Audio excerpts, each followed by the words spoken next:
Yo, yo, yo, what's up, everybody? It's your boy, Worthy One, not the two.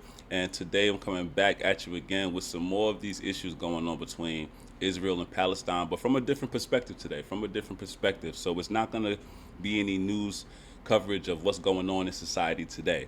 This one is special. This one is going to be a throwback video or throwback interview of Minister Luis Farrakhan being interviewed on 60 Minutes back in 1996. And in this interview, is gonna go through some ups and downs, some highs and lows, because they're talking about things that actually are going on today within Israel. And so we all know Farrakhan could be a fiery guy, and we know that he's most hated by a lot of people, especially people of that descent. But that's going to be determined by whatever the person receiving it perceives that message to be. If you perceive it to be a message from devil or Satan, or if you perceive the message to be toward people who are from devil or worship a cult of Satan. If that's what you believe, I'm not saying that any one person is that or any one group of people is that, but it gets into these sorts of nuances and shades. So I thought it was very interesting because while I was watching this video, I saw how the interviewer was throwing questions at Farrakhan and he had to defend himself. And he's a very eloquent speaker. There's a few great orators, and Minister Farrakhan is definitely one of them. I always try to pay attention to people who speak very well, and he's definitely one of those that come into that fold. So listening to him and taking religious aspects out of it and just listening to a person speaking, you can get a message and you can gain some understanding of, or at least insight from the other side of the fence or field if you're not from that side. So just listen with an open ear to what's going on. Wherever you land at, wherever you fall at in the discussion, you can comment. Always, put your perspective out there. If there's something wrong, make it right. Don't. If I'm out here learning the wrong things, let me know where I'm going wrong at. But if if I'm out here listening to the wrong things, let me know where I'm wrong at, because I'm not just taking in information and taking it to be true, no matter where it's coming from. I'm always trying to do research, always trying to gather insight and move further. But without further ado, let's get into this interview with Minister Farrakhan on 60 Minutes. Tell me what you think, and let's get right into it. You don't trust Jews. You've said so. Well, here I am, white, Sorry about the technical Jewish, difficulty. and a reporter. So why in the world did you trust me enough to sit down to talk to me this way, Minister Farrakhan? Let me say this. I would not say that all whites and all Jews and all media are untrustworthy. That is not a fair characterization of my That's thinking. the perception of a lot of Fine. people in America. Perception is not necessarily reality. Take a look at this clip. You are wicked deceivers of the American people. You have sucked their blood. You are not real Jews, those of you that are not real Jews. You are the synagogue of Satan.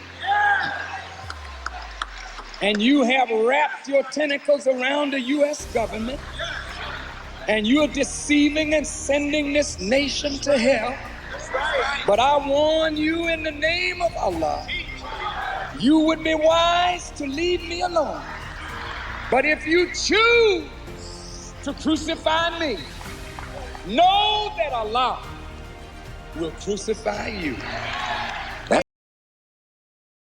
So let's jump into that right quick, because already right off the bat he already started off hot. This man was on fire, and the reason why I say that is because he already just mentioned that is the money that Israel's getting from the United States government and the ties that they have with one another, and how they're bringing the government down. And in this context, you hear news correspondents and news pundits talking about that today, right now. Actually, this is one of the things that people from the MAGA movement and people from other ethnicities and races as well have a problem with. Why are we continuously funding Israel and defending them with our military if we don't want any parts of what they have going on over there, the things that they're doing to these different nations? We don't want parts of it anymore. People are waking up, and this is white, black, brown. They're waking up, especially people here, and we're not going to take it. We're not going to take it anymore. So Farrakhan already jumps in to get into one of the deep issues. Now, him Excuse me. Now, him speaking about the synagogue of Satan, it can be perceived as a devilish message trying to get the masses fired up. But how he defends himself and how he's speaking that, the quote from the Bible where it actually comes from is that not every person is devilish. Not every Jewish person is from the synagogue of Satan. But if you're out here causing atrocities, murders, deaths, and killing people without warrant, taking people's land, then you're not doing God's work. And that's in any background. So he already just defended himself very firmly there. But let's continue to listen. Let's get more into it and hear what else he has to say. That's a message of reconciliation. It's bound to be perceived as anti-Semitic, and you know it, and you do it over and over again. I quoted, the synagogue of Satan is part of a scripture in the book of Revelations, the 2nd chapter and the 3rd chapter. It says, and I quote, those who say they are Jews and are not, I will make them of the synagogue of Satan. The people you're talking to there, the people who saw that on television, they aren't students of the Bible as you are. They don't know the scripture as you do. What they hear, what I heard, was overtones of absolute, you were sticking it to the Jews. So none of them people will know the Bible. None of them millions of people at the march. Wallace, I've heard whites and Jews say they're good and bad in every race. Yeah. And if they're good and bad in every race, does that not apply to Jews? Are there good Jews? And are there bad Jews? And if there are good Jews, what constitutes a good Jew? Give me a list of a half a dozen good Jews. No. Only God knows who the good are. There are good appearing Muslims, there are good appearing Christians, there are good appearing Jews, but God knows who is good. And so the good are those who live by the standard that makes you a Jew. Once you deviate from that standard, you're not a Jew anymore, from my vantage point. Have you talked about bad Muslims? Of course. Who? There are bad Muslims. There are Muslims who deviate from the path of God. I'm not anti-Semitic. I do not hate Jews. I want this to be very clear. I do not hate Jews. I do not hate people because their skin is white. What I hate is evil and injustice and exploitation, whether a black does it, whether a white does it, whether a Jew, a Muslim, or a Christian does it. And from the onset, that has been the main aim, not to perpetuate the cycles of hate and segregation that define the actions of some ancestors towards the black community, but to... All right, so that's that, man. So how did you feel about that?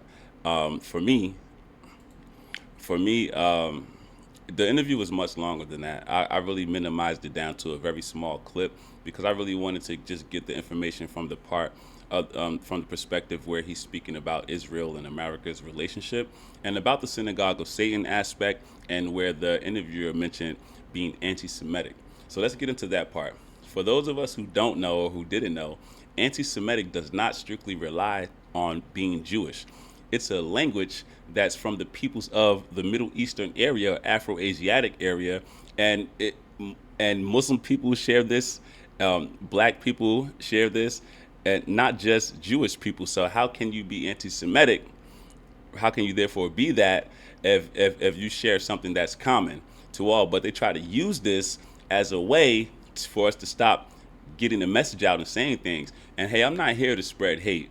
I'm here to spread love, and I'm not here to spread falsification. Instead, I want to give information. So that's why I wanted to bring this interview with Minister Farrakhan to you guys, because it's a subject that's really, really heavy right now and really touchy. So I just wanted to go on the other side of it to gain some more insight. So in my studies and the things that I've been looking at, videos that I've been watching, if it comes across as interesting to me, I'm going to show it to you, and I'm not going to be opinionated. I'm not going to put anything on top of it. I'm not going to sprinkle no salt on top of it or anything. I'm just going to allow the voice to be heard. I'm going to allow the message to speak to us, and we take it and we do with the information what we will. So listen, if you have any issues with what was said, or if you have any issues with Minister Farrakhan, that has nothing to do with me. But hey, man, if if you're in the business of spreading positive information and helping others gain more clarity and insight, then leave a comment. Let me know how you feel. Right? If you feel the message and you like the message, leave a comment. Let me know how you feel. But the fact remains that what was going on in Israel, between Israel and America then, is still happening now. A bunch of corruption, corrupt politicians, people being blackmailed and blackballed, and taking down our country based on religious principles that we don't even adhere to. I'm not into killing babies and children and innocent people in the name of God because of a group of people who are living in a place where they are not even native to, and they claim to have the ability to be able to take these people's lands and move them out and commit genocide. I'm not with that. So with that being said, it's your boy Worthy, man, the one, not the two. Thank you for sticking with me. I'm going to keep giving more videos and more insights on things that interest me, and hopefully some of these topics interest you, and hopefully I can bring new fresh perspectives that you may not have seen, or if you have, to each his own. But listen, man, it's all love, not hate. Like I said, it's your boy Worthy, and we gonna be out for today. I'll catch up with you guys tomorrow. Keep on liking the content. I do see the comments out there, and I do see the positive and the negative, and we just gonna keep it moving. We're gonna keep it pushing. Like I said, I know my agenda, and I know where I'm at with it, so I'm gonna keep on doing what I'm doing, and just keep on supporting if that's what you into. If not, you can keep it moving, man. We out.